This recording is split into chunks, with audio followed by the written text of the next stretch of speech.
All right, music fans, welcome back. It is Dave, the Real Music Observer, observing real music in real time for real people just like you right there, and just like me right here.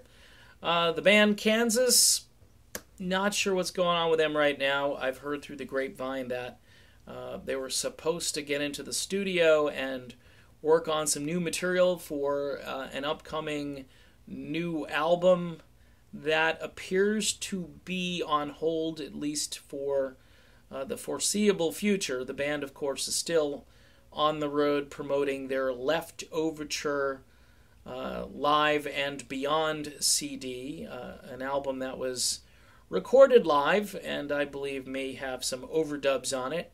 Not a bad project, but, two for the show will always be the quintessential Kansas live album, just captured at the band's apex, and just a tremendous work of art from start to finish with Steve Walsh. Speaking of Steve Walsh, this album here, Black Butterfly, still doing great.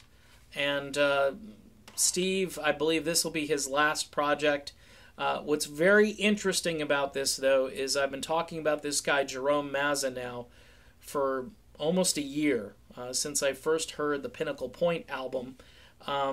He is on this album. He is on 4 tracks, and these 4 songs are getting a lot of FM radio airplay, mostly independent DJs, shows mostly overseas.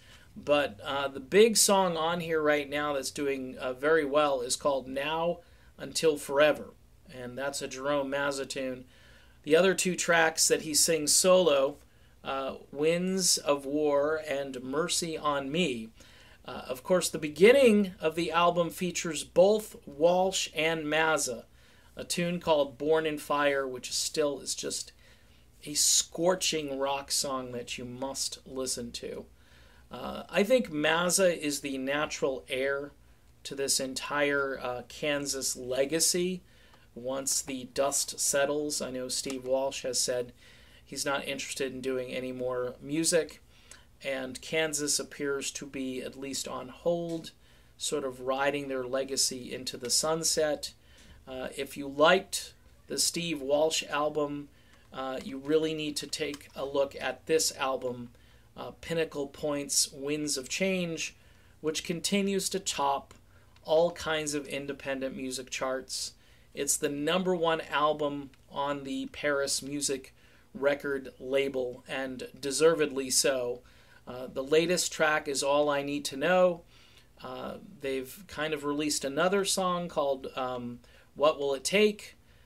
Pretty much every song on this is a winner from start to finish. You're going to find something that's fantastic, and I guarantee you, if you're a Kansas fan, you need to check this out.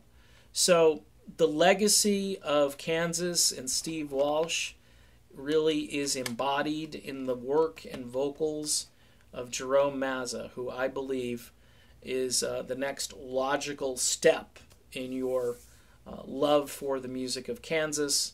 I know new projects are in the works, and you really need to check those out. All right, so that's my video. Kansas on hold, Jerome Mazza, full speed ahead. I'm Dave. I'm the Real Music Observer. I'll be back observing more real music in real time for real people, just like you and just like me. We'll do it real soon. Talk to you then.